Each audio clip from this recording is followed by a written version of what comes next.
Hello students, welcome to B2E Learning. Myself Devin Kataria and I am your physics mentor.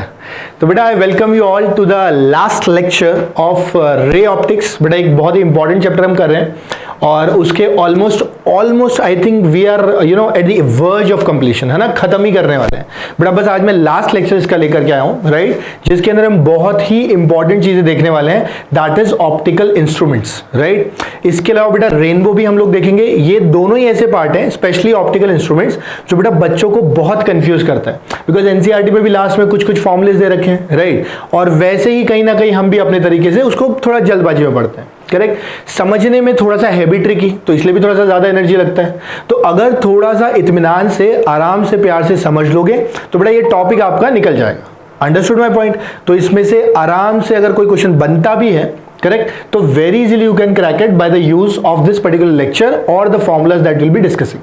यानी जो भी फॉर्मूले lectures हम देखेंगे बेटा, करेक्ट, जो कुछ भी कंटेंट इसमें देखेंगे उसके थ्रू जो क्वेश्चन एग्जाम में आ सकता है वो आपका 100% क्लियर हो जाएगा।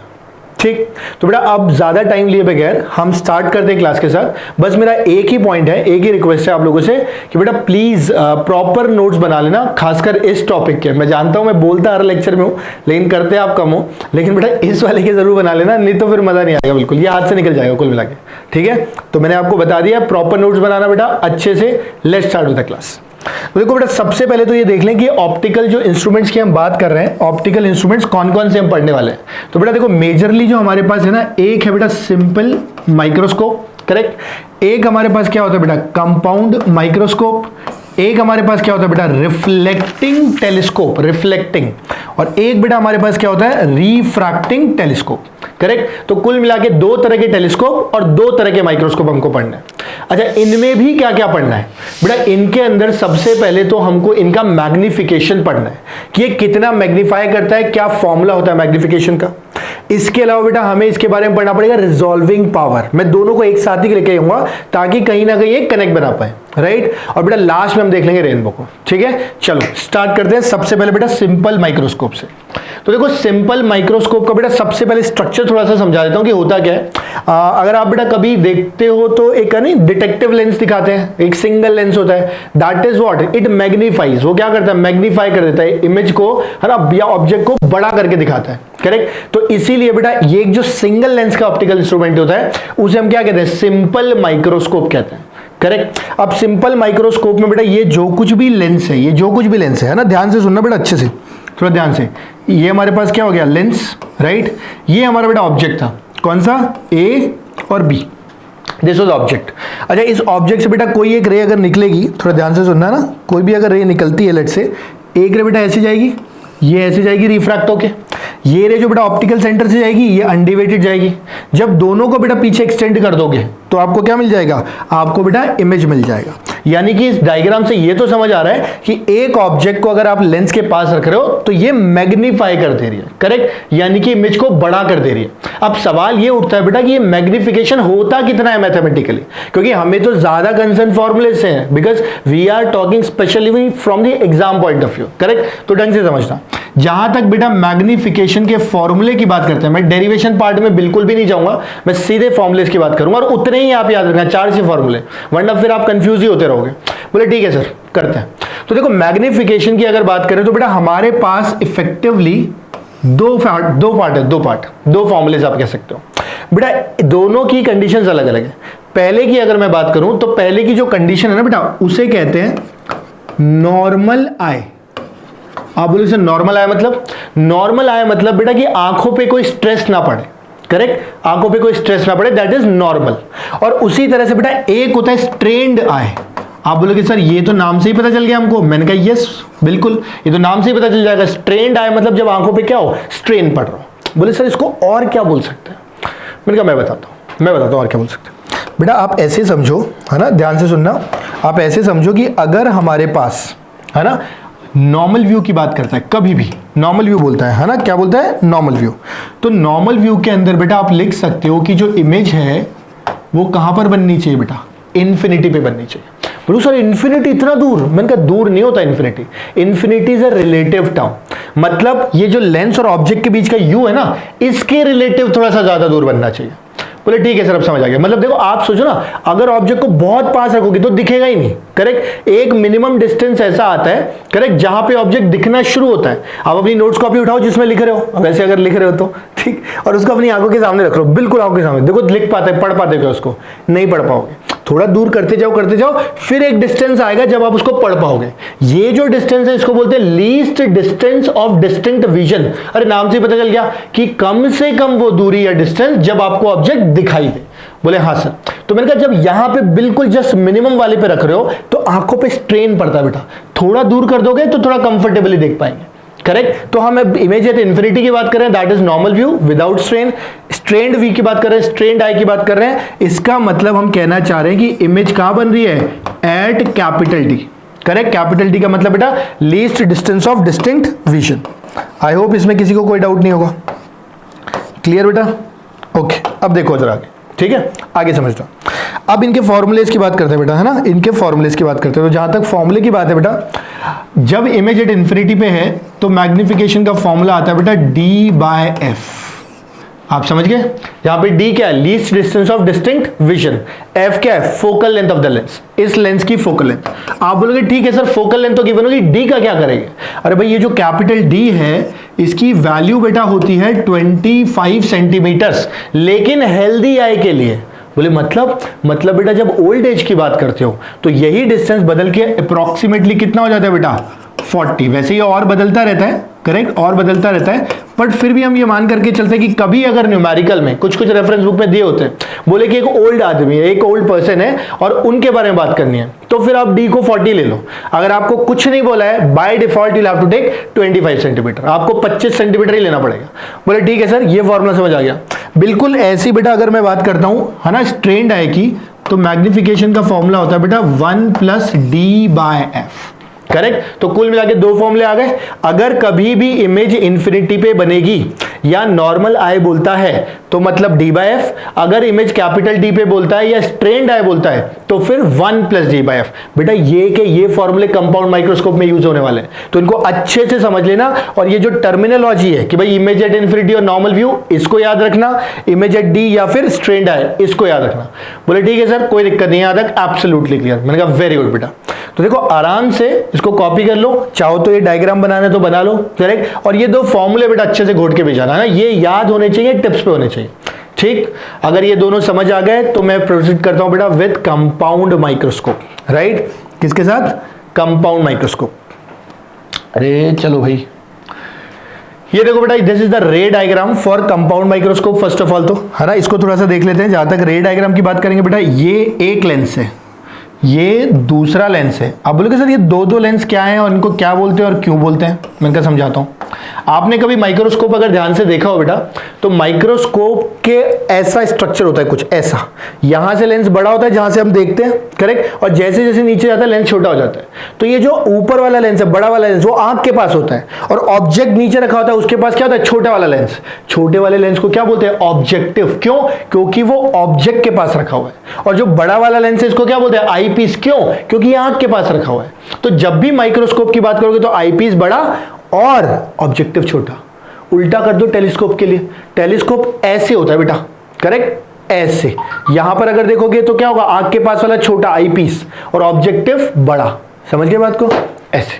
तो बेटा यहां पर अगर देखेंगे तो ये जो है ये ऑब्जेक्टिव है and this is eyepiece, correct. अब ये आपका ऑब्जेक्ट था, देखो ये आपका ऑब्जेक्ट था, कौन सा, ए बी। इस ऑब्जेक्ट से बेटा एक रे ऐसे गई, करेक्ट, आप चाहो तो बना के दिखाते हैं। एक रे ऐसे, फिर बेटा ये रे यहां जाएगी, रिफ्रैक्ट होके ऑप्टिकल सेंटर अनडेविएटेड, फिर वापस क्या होगा, रिफ्रैक्शन, फिर से क्या होगा, रिफ्रैक्शन। इन जब दोनों को खींच दोगे पीछे बेटा तो ये इमेज बन जाएगी। तो कुल मिलाकर के आपके पास क्या आ जाएगा, एक जो ऑब्जेक्ट था वो पहले मैग्नीफाई हुआ इससे, और फिर जो ऑब्जेक्ट की इमेज बनी, इस ऑब्जेक्ट की जो इमेज बनी वो इसके लिए ऑब्जेक्ट बन गया, करेक्ट। यानी पहले की जो इमेज है वो दूसरे का ऑब्जेक्ट, अब इसने इसको ऑब्जेक्ट मानते हुए फिर से क्या कर दिया, मैग्नीफाई।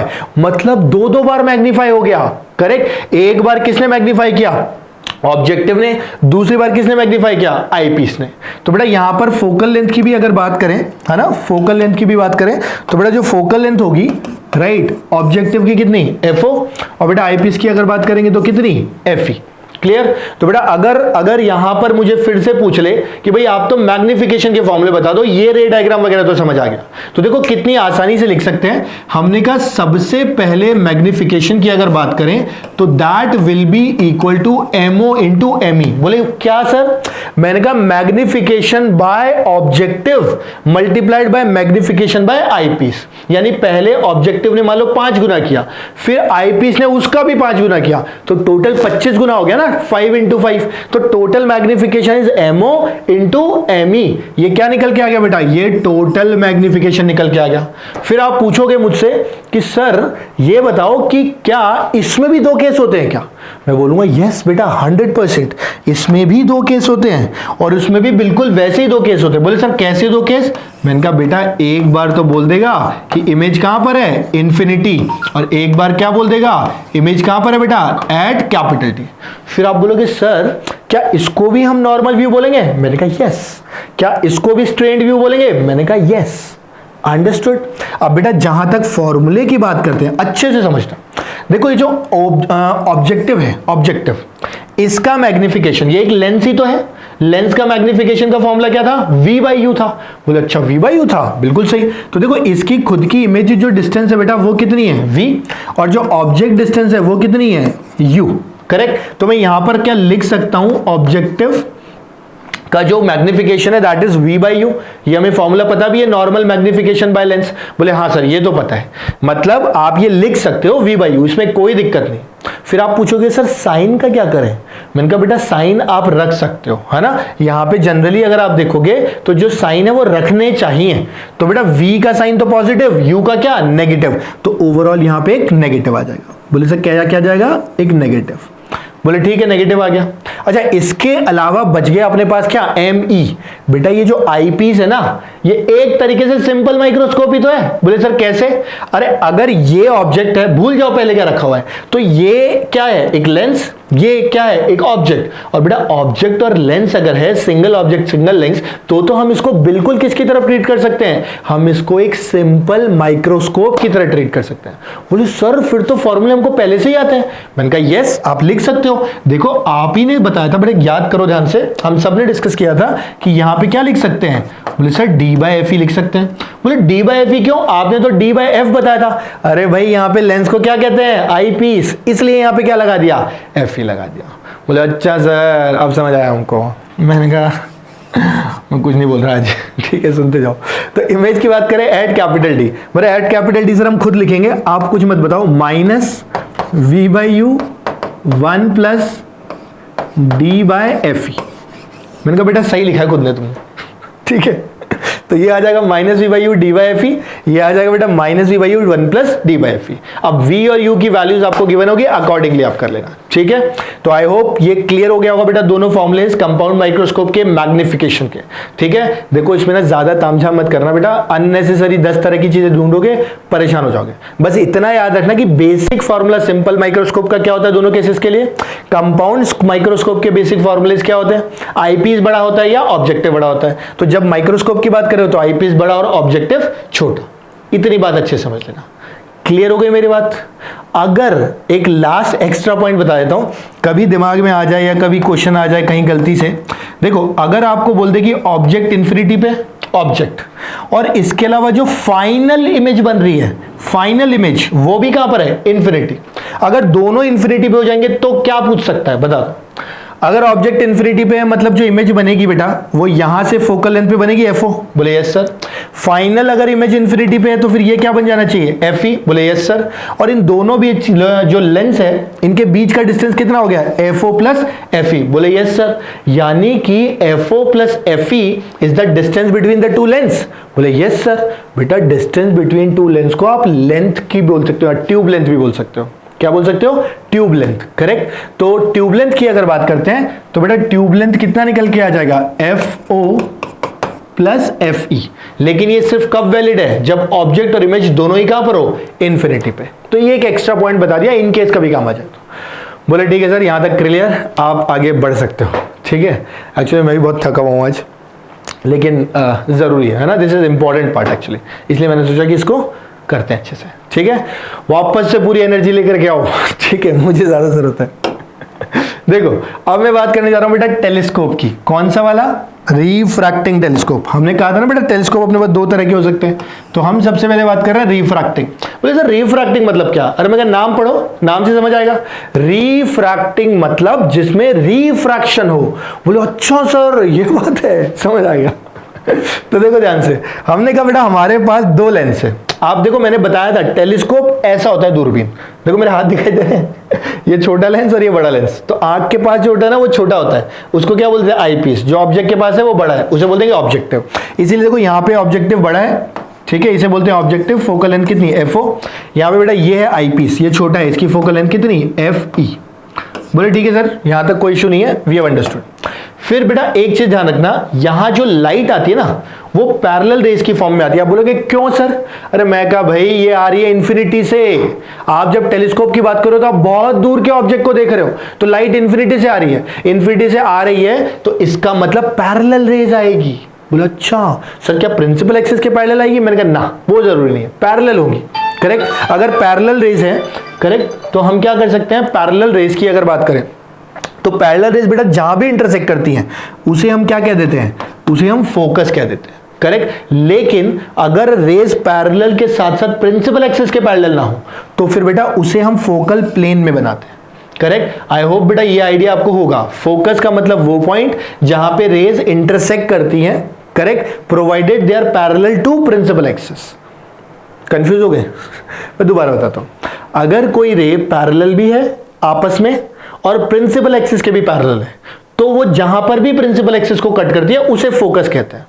बट अगर कोई parallel beam of light principal axis के पैरेलल नहीं है, बिल्कुल ऐसी, देखो दोनों पैरेलल है लेकिन प्रिंसिपल एक्सिस के थोड़ी पैरेलल है, तो ये जहां भी इंटरसेक्ट करते हैं बेटा उस प्लेन को फोकल प्लेन कहते हैं। बोले ठीक है सर, तो क्लियरली ये FO फिक्स्ड है, इसमें आप कुछ नहीं कर सकते, राइट। उसी तरह से बेटा ये जो बन जाएगा डिस्टेंस, ये ऑलमोस्ट अपने पास क्या हो जाएगा? FE बन जाएगा। अब यहां से जब हम मैग्निफिकेशन की बात करेंगे तो बेटा इसका एक ही बेसिक सा फॉर्मूला है and that is FO/FE। I hope this is clear बेटा। इनफैक्ट बेटा मैग्निफिकेशन का इसका जो डेरिवेशन है ना वो एंगुलर मैग्निफिकेशन की टर्म्स में होता है, उसमें हम ज्यादा एनर्जी वेस्ट नहीं करेंगे। रफ आइडिया देता हूं, ये थीटा ऑब्जेक्ट है, इसे भी आप थीटा ऑफ ऑब्जेक्ट मान सकते हो।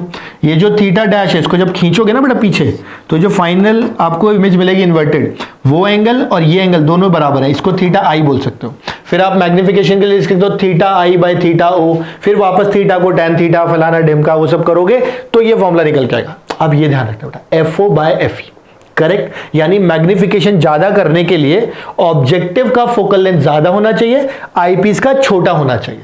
आप बोलोगे सर कैसे याद रखें? अरे भाई देखो ऑब्जेक्टिव बड़ा है, करेक्ट, तो इसलिए इसका फोकल लेंथ ज्यादा होना चाहिए। आईपीस छोटा है तो इसका फोकल लेंथ छोटा होना चाहिए। बोले ठीक है सर, अब क्लियर हो गया, यहां तक कोई डाउट नहीं है। मतलब अपने पास रिफ्रैक्टिंग टेलीस्कोप क्लियर। बोले बहुत बढ़िया सर, ये तो फास्ट जा रहा है। मैंने बोला ही था हमें थोड़ा सा इसको कंसाइज करके ही पढ़ना पड़ेगा, वरना फिर आप कंफ्यूज होते रहोगे और याद करना भी मुश्किल हो जाएगा। क्लियर? तो आगे बढ़ जाऊं बेटा मैं? बोले सर बढ़ जाओ। देखो अब आ गया बेटा अपने पास रिफ्लेक्टिंग टेलीस्कोप। आप बोलोगे सर रिफ्लेक्टिंग क्या होता है वो समझाओ ना आप। मैंने कहा अरे भाई रिफ्लेक्टिंग का मतलब बेटा जिसमें क्या हो? रिफ्लेक्शन हो। समझ गए? यानी मिरर्स का यूज हो। तो देखो होता क्या बेटा, जब आप बहुत बड़े बड़े टेलीस्कोप बनाते हो ना, जैसे हबल टेलीस्कोप वाले ना, हबल क्या बोलते हैं उसको, जो बोलते हैं, तो बड़े टेलीस्कोप जो बनाते हैं, ठीक है, तो ऑब्जर्वेटरी होती है बड़ी बड़ी, तो वहां पे क्या है आपको प्लैनेट स्टार्स इन सबको ऑब्जर्व करना है। अब लाइट बेटा बहुत दूर से आती है तो आपको ज्यादा लाइट गैदर करनी पड़ती है। अब ज्यादा लाइट गैदर करने के लिए आपको क्या करना पड़ेगा? अपर्चर को बढ़ाना पड़ेगा। समझिए बात को? यानी आपको मीटर्स के ऑर्डर का रेडियस रखना पड़ेगा लेंसेज का। अब बेटा इतने बड़े बड़े लेंसेज बनाना मुश्किल है, कॉस्टली ऑफेंस है, उनको सपोर्ट करना मुश्किल है, तो इसलिए हमने उसका सब्स्टिट्यूट क्या ढूंढा कि हम लाइट गैदर करने के लिए मिरर्स यूज करते हैं, फिर हम लोग लेंसेज यूज करते हैं। बोले सर कैसे? मैं क्या समझाता हूं। देखो ध्यान से देखना, यहां पर आपको दिखाई दे रहा होगा बेटा ये जो पार्ट है ना, ये इफेक्टिवली एक मिरर है। ये पूरा पार्ट इफेक्टिवली क्या है? एक मिरर। और बेटा ये वाला जो पार्ट है ये भी इफेक्टिवली क्या है? मिरर। तो कुल मिलाकर के अगर ध्यान से देखेंगे बेटा, है ना, बहुत ध्यान से देखेंगे तो पहले रे यहां पर आएगी, फिर रिफ्लेक्ट होके यहां पे आएगी, फिर रिफ्लेक्ट होके अंदर ट्यूब पे चल जाएगी, यानी कि लेंस के पास। ऐसे रे यहां से आएगी, रिफ्लेक्ट हुई, फिर रिफ्लेक्ट हुई, फिर रिफ्लेक्ट होके यहां पहुंच गई। तो कुल मिलाकर के बेटा हम क्या कर रहे हैं, पहले लाइट को गैदर कर रहे हैं, कलेक्ट कर रहे हैं, फिर उसको रिफ्लेक्ट करवा के कहां भेज दे रहे हैं बेटा, आईपीस के पास भेज दे रहे हैं। ठीक है, कहां पर, आईपीस के पास, यहां पर। तो ये जो बेटा ये अपनी आईपीस है, इनफैक्ट ऑब्जर्वर इस तरफ कहीं बैठता है, यानी ऑब्जर्वेटरी के अंदर, वहां से फिर वो लाइट को गैदर करके और रिफ्रैक्ट करके देखता है। फिर बात आपको समझ आती है मेरी? बोले हाँ सर आ गई। तो कुल मिला के बेटा इसमें कोई न्यूमेरिकल बनता नहीं है, ये बस इंफॉर्मेशन के लिए था, तो मैंने आपको बता दिया। इफेक्टिवली आपको बस ये पूछ सकता है कि what are the advantages of reflecting over refracting. बोले सर एक बार और, उनका what are the advantages of reflecting over refracting. बोले ठीक है सर, क्लियर हो गया एकदम। तो बेटा देखो रिफ्लेक्टिंग में सबसे पहले तो देखो क्रोमेटिक एबरेशन नहीं होता। क्रोमेटिक, ये मैंने लास्ट वीडियो में आपको पढ़ाया था बेटा, लास्ट लेक्चर में, क्रोमेटिक एबरेशन नहीं होता, करेक्ट, क्योंकि लेंसेज के अंदर अलग अलग रिफ्रैक्टिव इंडेक्स होते हैं, एक से ज्यादा फोकस बनते हैं, दैट डिफेक्ट उसको कहते हैं हम क्रोमेटिक एबरेशन। वो इसमें नहीं हो क्योंकि लेंस ही नहीं है, करेक्ट। दूसरी चीज फिर आप बोलोगे सर लेकिन मिरर तो है, मतलब स्फेरिकल एबरेशन तो हो सकता है। मैंने कहा बेटा पैराबोलिक मिरर यूज करते हैं इसमें, है ना, स्फेरिकल नहीं होते एग्जैक्टली। तो ना इसमें स्फेरिकल एबरेशन है ना क्रोमेटिक, मतलब डिफेक्ट्स कम है इसमें। बोले ठीक है सर, अच्छा एडवांटेज है। दूसरा बेटा मिरर को आप सपोर्ट कर सकते हो आराम से। बोले कैसे सर? बेटा मिरर जो है ना वो पीछे से पॉलिश होता है, अगर आप पीछे हाथ लगा के भी खड़े हो जाओगे तो किसी को दिखेगा थोड़ी, तो कुल मिलाकर के सपोर्ट करना ईजी है। लेकिन लेंस में अगर आप पीछे खड़े हो गए तो आप लाइट को रोक लोगे, करेक्ट, तो फिर पूरा का पूरा जो अपना ऑप्टिकल इंस्ट्रूमेंट है उसकी एफिशिएंसी कम हो जाएगी। That is one problem. बोले ठीक है सर, ये भी सही एडवांटेज है। तीसरा सबसे इंपॉर्टेंट बेटा पैसा थोड़ा सा इसमें क्या है, पैसा कम लगता है, यानी कि it is cost effective, right, it's cost effective, economically viable है हमारे लिए, राइट, इसलिए हम इसको यूज करते हैं। बोले ठीक है सर, ये क्लियर हो गया, हमको समझ आ गया, हम लिख लेंगे अपनी लैंग्वेज में, आप और कुछ बता सकते हो तो बता दो। मैंने कहा ठीक है। अब मैं आपके पास जाने वाला हूं अगले टॉपिक पे, जो कि बेटा काफी ज्यादा इंपॉर्टेंट टॉपिक है। This is a really important topic, correct. We are talking about, हम किसकी बात करने जा रहे हैं बेटा? हम बात करने जा रहे हैं लिमिट ऑफ रेजोल्यूशन, या फिर आप कह सकते हो बेटा लिमिट ऑफ रेजोल्यूशन के अलावा we can say resolving power. ये दो अलग अलग चीजें, हमें बेटा इन दोनों की बात करनी है। और ये वो टॉपिक है जो ज्यादातर बच्चों को क्लियर नहीं होता, जैसे जैसे करके फॉर्मूला याद करते हैं, इनफैक्ट उनको क्लैरिटी भी नहीं है कि ये कॉन्सेप्ट एक्चुअली में क्या है, राइट। तो थोड़ा सा एनर्जी के साथ समझोगे तो समझ आ जाएगा, थोड़ा पेशेंस के साथ। तो मैं पहले टर्म्स पे जाने से पहले, है ना, आपको एक रफ आइडिया देता हूं ओवरव्यू क्या होता है। और ओवरव्यू को समझाने के लिए मैं एक छोटा सा डायग्राम लेना चाह रहा हूं, तो प्लीज आप थोड़ा सा पेशेंस के साथ सुनना, राइट, थोड़ा पेशेंस के साथ सुनना कि भाई मैं क्या कर रहा हूं, तीन चीजें ले रहा हूं, एक ऑब्जेक्ट ऐसे लिया और एक और ऑब्जेक्ट ऐसे लिया, ऐसे कुछ, ठीक। फिर मैंने क्या किया, एक ऑब्जेक्ट ऐसे लिया और एक ऑब्जेक्ट जस्ट ऐसे ले लिया, और फिर मैंने क्या किया बेटा, एक ऑब्जेक्ट ऐसे लिया और एक ऑब्जेक्ट ऐसे लिया। अब आप बोलोगे सर ये है क्या? मैंने कहा समझा रहा हूं, तसल्ली करो, काम की बात पे आ रहा हूं। यहां पर ये जो दो मैंने स्फेयर्स बनाए थे ना अभी, ये एक्चुअल में दो पॉइंट ऑब्जेक्ट्स थे, और ये जो दो पॉइंट ऑब्जेक्ट्स थे बेटा, ये एक दूसरे के अंदर क्या कर जा रहे हैं, मर्ज कर जा रहे हैं, ओवरलैप कर जा रहे हैं। ये इफेक्टिवली एक्चुअल में इतनी पास है एक दूसरे के कि मुझे एक दिखाई दे रहे हैं, मतलब मुझे दोनों अलग अलग दिखाई नहीं देते। बोले ठीक है सर। फिर मैंने क्या किया, एक डायग्राम बनाया जिसमें मुझे ये जस्ट एक दूसरे से हल्के हल्के से अलग होते हुए नजर आ रहे हैं। मतलब अब मुझे दो पॉइंट जैसा दिखाई तो दे रहा है, लेकिन थोड़ा स्ट्रेस लग रहा है इस पे, मतलब almost at the verge of दिखने वाले, ठीक, दिखने की वर्ज पे। बोले ठीक है सर। और बेटा ये मैंने जो बनाया है, यहां पर मुझे दोनों बिल्कुल अलग अलग दिखाई देते हैं। बोले ठीक है, कोई दिक्कत नहीं है। अब सुनना जरा, ये जो तीन कंडीशंस है ना, इन कंडीशंस के नाम होते हैं। बोले सर क्या नाम होते हैं? बेटा इसे कहते हैं अनरिजॉल्व्ड, ठीक। इसे कहते हैं बेटा जस्ट रिजॉल्व्ड, और बेटा इसे कहते हैं वेल रिजॉल्व्ड। बोले मतलब? मैंने मतलब बेटा ये अनरिजॉल्व्ड है, ये अलग अलग नहीं दिखाई दे रहे, दो पॉइंट ऑब्जेक्ट्स अलग अलग है लेकिन इतनी पास है कि एक दिखाई दे रहे हैं, मतलब दे आर अनरिजॉल्व्ड। ये दोनों जस्ट अलग अलग दिखाई दे रहे हैं, करेक्ट, इसलिए ये बोल रहे हैं जस्ट रिजॉल्व्ड। और ये बिल्कुल डिस्टिंक्टिवली दिखाई दे रहे हैं, इसलिए इन्हें बोल दिया वेल रिजॉल्व्ड। क्या बात समझ आती है? बोले यस सर। तो बेटा ये जो एबिलिटी होती है किसी ऑप्टिकल इंस्ट्रूमेंट की, कौन सी एबिलिटी?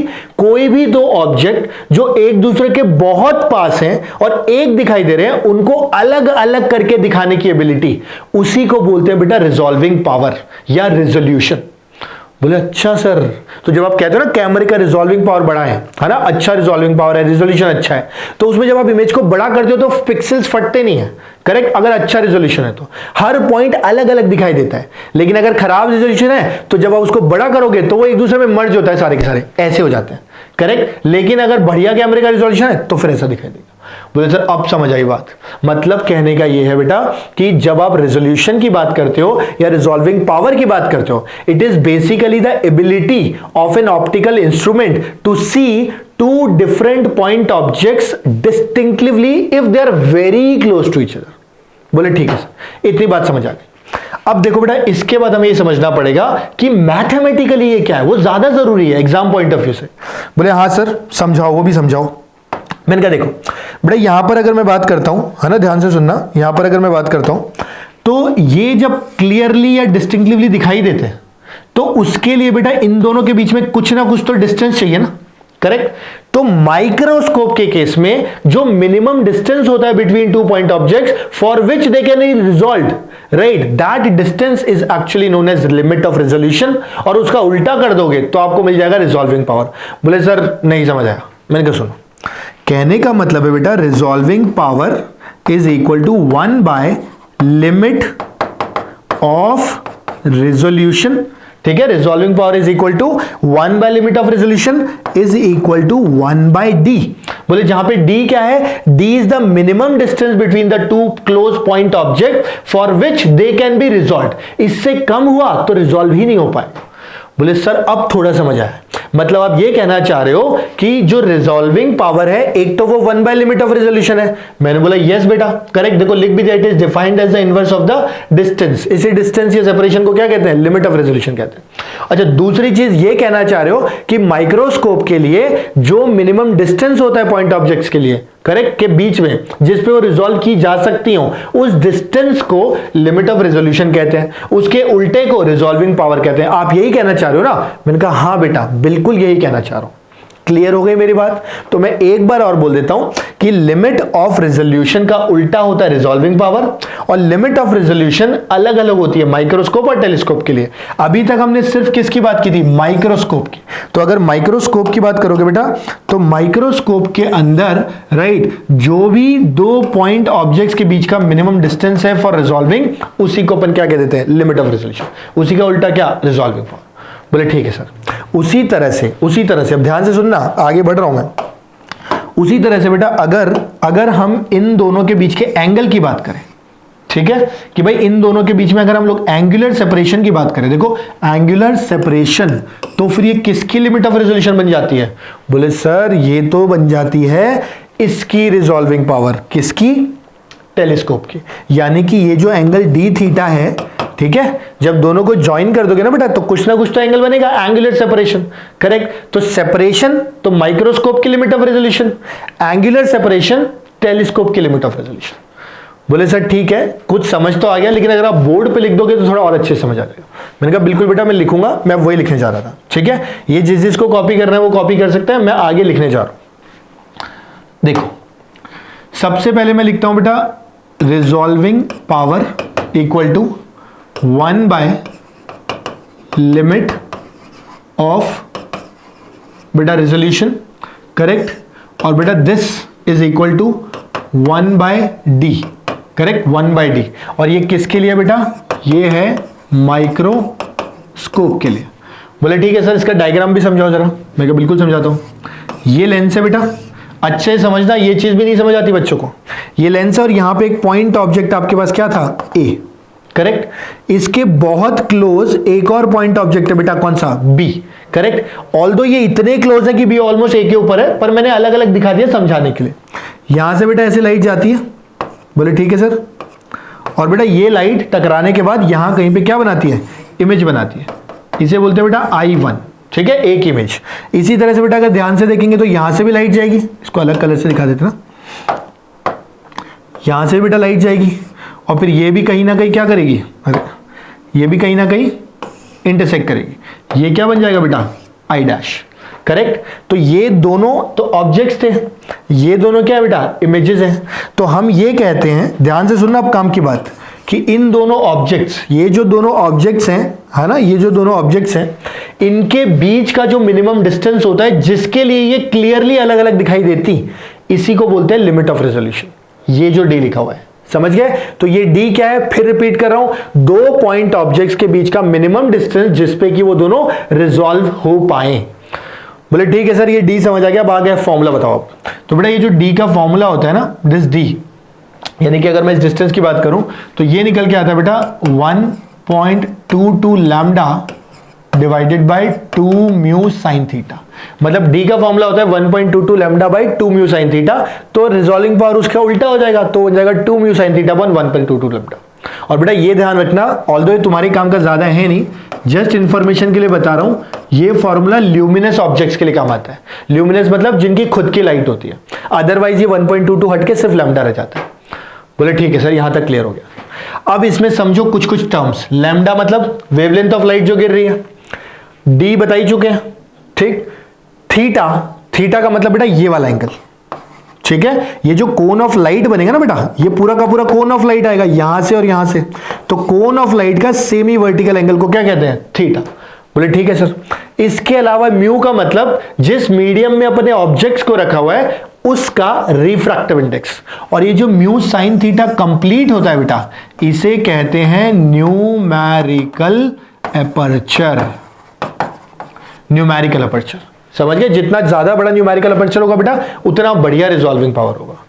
बोले ठीक है सर, अब जाके हमें ये क्लियर हो गया कि इफेक्टिवली रिजॉल्विंग पावर और लिमिट ऑफ रेजोल्यूशन का क्या फॉर्मूला होता है, किसके लिए, माइक्रोस्कोप के लिए।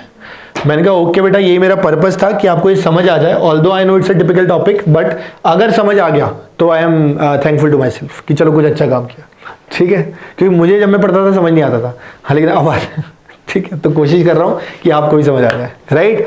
अच्छा, इसके बाद बेटा देखो, अब अपन चलते हैं आगे टेलीस्कोप के लिए। तो एक बार इसको कॉपी कर लो फटाफट से, जिसे भी करना है। काम का इंफॉर्मेशन है बेटा, एक जगह सब कुछ लिखा है, तो काम का है, अच्छे से कॉपी कर लेना, इसको इग्नोर मत करना, राइट। मीनवाइल मैं आगे चलता हूं, ठीक है। टेलीस्कोप की बात करते हैं।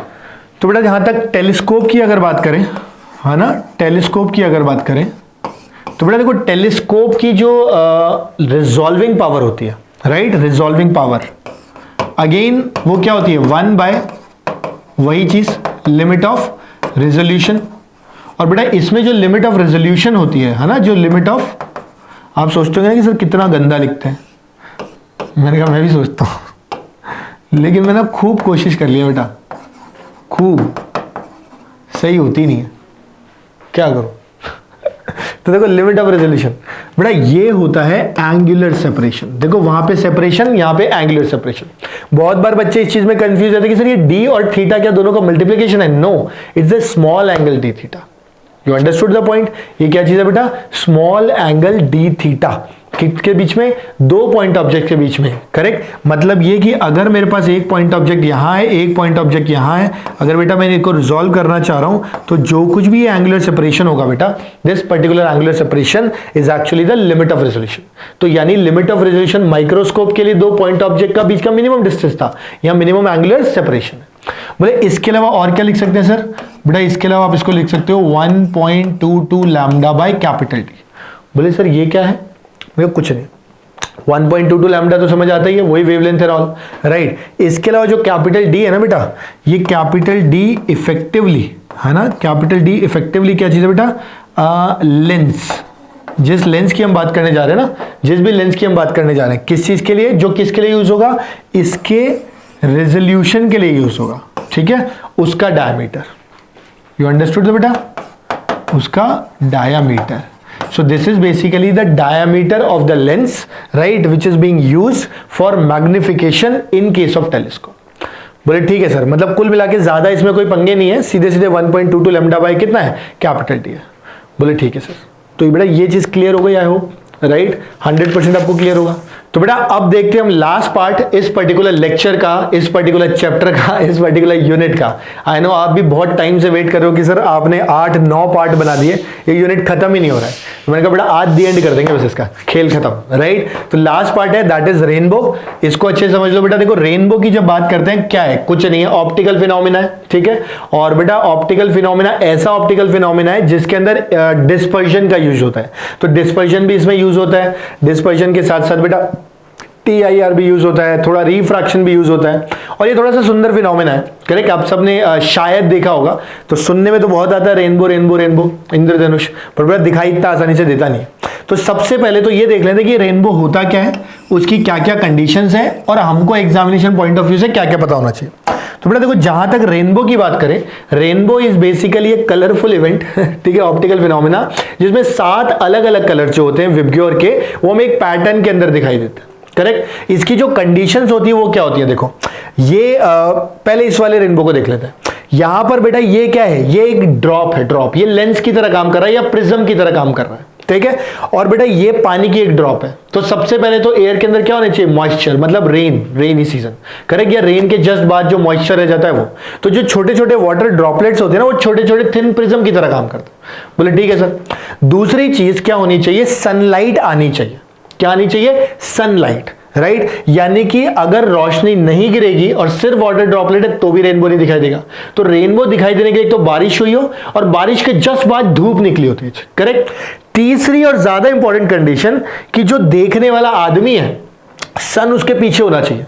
बोले सर मतलब ऐसे समझ लो कि मैं यहां खड़ा रहूंगा तो लाइट पीछे से आएगी, वाटर ड्रॉपलेट के अंदर जो कुछ होना है वो होगा और रेज मेरी आंखों में पड़ेगी, तब जाकर के मुझे क्या दिखाई देगा, रेनबो। यानी मैं सूरज की तरफ अगर देखूंगा तो रेनबो नहीं दिखाई देगा, सूरज मेरी पीठ की तरफ होना चाहिए, पीछे से लाइट आए, वाटर ड्रॉपलेट से जो कुछ होना है वो हो, और फिर जो दिखाई देगा तब रेनबो बनेगा, करेक्ट। तो बारिश यानी वाटर मॉइस्चर, वाटर ड्रॉपलेट्स होनी चाहिए, दूसरा धूप होनी चाहिए, तीसरा सन आपकी पीठ के पीछे होना चाहिए, तब जाके रेनबो फॉर्म। अच्छा, ये जो रेनबो फॉर्म होता है ना बेटा, ये 2 तरह का होता है, एक होता है प्राइमरी और एक होता है सेकेंडरी। बोले सर मतलब, मैं समझाता हूं भाई। ये आपको सबको दिखाई दे रही होंगी, ये क्या चीज है बेटा, ये रेन से रेन क्या है, मतलब क्या बोलते हैं यार इसको, कुल मिलाकर ये कुछ नहीं है ना। These are basically rays, sun rays, है ना। यहां से देखो कुछ सन रेज आ रही है, ठीक है। अब ये सनरे क्या करती है, जब एंटर करती है बेटा इस ड्रॉपलेट के अंदर, तो यहां पर सबसे पहले क्या होता है, डिस्पर्जन होता है। बोले अच्छा ठीक है। यहां पे जब डिस्पर्जन होता है तो बेटा ये 7 अलग अलग कलर्स में क्या होता है, स्प्लिट हो जाता है, राइट। सबसे ज्यादा कौन डेविएट करता है, वॉयलेट, सबसे कम कौन करता है, रेड। ये आपको पता भी होगा, डेविएशन का फॉर्मूला था μ-1 × a, जिसका म्यू ज्यादा वो ज्यादा डेविएट करेगा, और बेटा जिसका म्यू ज्यादा उसकी वेवलेंथ कम, तो वॉयलेट की वेवलेंथ कम, इसलिए ज्यादा डेविएट करता है। तो पहले डेविएट किया, उसके बाद बेटा यहां पर हुआ टोटल इंटरनल रिफ्लेक्शन। बोले ठीक है सर। यहां पे TIR होने के बाद रेज यहां आई और यहां पर फिर से क्या हुआ, आपकी बार रिफ्रैक्शन हुआ, रिफ्रैक्शन। समझ गए बेटा बात को। तो सबसे पहले बेटा आपके पास dispersion along with refraction, then TIR, then again refraction. और बेटा ये तीनों चीजों को अगर अपन मिला दें तो आपको कंप्लीट क्या दिखाई देगा, रेनबो दिखाई देगा। अब क्वेश्चन आएगा कैसा, पहला सवाल आता है कि प्राइमरी में क्या क्या होता है, तो आप सीधे सीधे लिखोगे सबसे पहले रिफ्रैक्शन प्लस डिस्पर्जन, ठीक, ये हो गया स्टेप 1। दूसरा जो स्टेप हुआ बेटा इसके जस्ट बाद, that is TIR, total internal reflection. और बेटा इसके बाद जो अगला स्टेप हुआ that is again refraction, dispersion पहले से हो चुका। बोले ठीक है सर कोई दिक्कत नहीं है। अब इसमें एक और जो क्वेश्चन आता है बेटा, एक तो ये पार्ट आ गया है ना, ये जो हमने लिखा है ना, एक तो ये इस तरह का क्वेश्चन आ गया। दूसरा जो क्वेश्चन आता है वो ये कि सर कैसे पैटर्न बनेगा, भाई वॉयलेट कलर ऊपर होगा कि रेड ऊपर होगा, ठीक। तो जनरली बच्चों को ऐसा लगता है कि सर वॉयलेट ऊपर दिख रहा है और रेड नीचे दिख रहा है, जबकि ये गलत है। अगर आप थोड़ा ध्यान से देखोगे बेटा तो इस रेड कलर को जब पीछे खींचोगे तो ये यहां कहीं जाएगा, ठीक है, जबकि बेटा इस वॉयलेट कलर को अगर कहीं पीछे खींचोगे तो वॉयलेट यहां कहीं जाएगा। यानी इफेक्टिवली जो यहां पे ऑब्जर्वर खड़ा होगा, जो ऑब्जर्वर होगा बेटा उसको सबसे नीचे क्या दिखाई देगा, वॉयलेट, सबसे ऊपर क्या दिखाई देगा, रेड। मतलब कुल मिला के पैटर्न उसका ऐसा कुछ बनेगा बेटा, ऐसा कुछ बनेगा कि सबसे ऊपर उसे दिखाई देगा रेड, सबसे ऊपर नीचे उसे दिखाई देगा वॉयलेट, और ये क्या बन जाएगा, विबग्योर बन जाएगा। ये सब कुछ प्राइमरी रेनबो के लिए। बोले ठीक है सर क्रिस्टल क्लियर, कोई दिक्कत नहीं है। अब हम बात करते हैं बेटा सेकेंडरी रेनबो की। तो देखो सेकेंडरी रेनबो में भी वही काम है, वही सूरज, वही रोशनी, सब कुछ वही वाटर ड्रिपलेट प्रिज्म की तरह। लेकिन अब की बार सबसे पहले यहां पर तो क्या हुआ, बोले सर सबसे पहले वही चीज हो गई, रिफ्रैक्शन प्लस डिस्पर्जन। आप सिर्फ डिस्पर्जन भी बोल सकते हो उसको, कोई बड़ी बात नहीं, करेक्ट, सिर्फ डिस्पर्जन भी बोल सकते हो। यहां पे ये हटाया सिर्फ डिस्पर्जन, टीआईआर और रिफ्रैक्शन, ठीक। इसी तरह से यहां पे भी ये डिस्पर्जन बोल सकते हो। डिस्पर्जन के बाद देखो सबसे पहले क्या होता है बेटा, टीआईआर, यहां पे टोटल इंटरनल रिफ्लेक्शन हुआ, फिर वापस क्या हुआ, टीआईआर, यानी कि एक बार और टीआईआर हुआ। बोले ठीक है सर, इसके बाद फाइनली वापस क्या हुआ बेटा, रिफ्रैक्शन। देखो इस वाली बाउंड्री के ऊपर, समझ आ गई बात। तो कुल मिलाकर के बेटा जब यहां पे देखोगे तो आप ऐसे कह सकते हो, देखो मैं थोड़ा सुंदर लिखने की कोशिश करता हूं, TIR, फिर से TIR एंड फाइनली बेटा रिफ्रैक्शन। तो कुल मिलाकर के बेटा ये जो पार्ट बना है ना, ये जो पार्ट बना है, ये किसके लिए बना है, सेकेंडरी रेनबो के लिए। तो एक तो इस तरह का सवाल, और एक फिर से वही पैटर्न कि कौन सा कलर ऊपर और कौन सा कलर नीचे। तो बेटा ध्यान से अगर देखोगे ना, तो अब की बार आपको रेड ऊपर दिख रहा है और वॉयलेट नीचे दिख रहा है। तो जब आप इसको क्या करोगे, एक्सटेंड कर दोगे, तो वॉयलेट क्या चला जाएगा, सॉरी, हाँ देखो वॉयलेट कहां चला जाएगा बेटा, ऊपर चला जाएगा, ठीक है। और बेटा अगर रेड की बात करेंगे तो रेड अपने को कहां दिखाई देगा, नीचे की तरफ। यानी कि अब की बार अगर हम देखेंगे तो जो ऑब्जर्वर है बेटा, इस ऑब्जर्वर को जो पैटर्न दिखाई देगा वो कुछ ऐसे दिखाई देगा, ठीक है। इसको बेटा सबसे नीचे क्या दिखाई देगा, रेड, सबसे ऊपर क्या दिखाई देगा, वॉयलेट, और ये इफेक्टिवली क्या बन गया बेटा, वेव क्यूर। यानी कि अगर देखोगे तो उल्टा, प्राइमरी में देखो रेड ऊपर है, यहां पर क्या है, रेड नीचे, वॉयलेट ऊपर है। समझ गए बात को। तो बेटा ये दोनों में डिफरेंस है, करेक्ट। और भी कई तरह के रेनबोज होते हैं, मल्टीपल रेनबोज होते हैं, डबल रेनबोज होते हैं, आप गूगल करोगे तो आपको दिख जाएगा, बट वो मैथमेटिकली या एग्जाम पॉइंट ऑफ व्यू से अपने ज्यादा काम के नहीं। So with this I hereby declare the completion of the entire ray optics। बेटा हमने कंप्लीट कर लिया है पूरा का पूरा चैप्टर इन 9 पार्ट्स। और मैं आपको जेन्युइनली बता रहा हूं, मेरे को पढ़ाते पढ़ाते साल हो गए, 10-12 साल का टाइम हो गया, यू नो, पूरा का पूरा इंडिया कवर कर लिया almost, right. I have been to Hyderabad, Bangalore, right, Dehradun यानी कि उत्तराखंड, तो एकदम टॉप से बॉटम, करेक्ट। और NCR, यू नो, इसके अलावा अगर मैं बात करूं तो Jaipur, Rajasthan. So I have covered almost, you know, large part of India.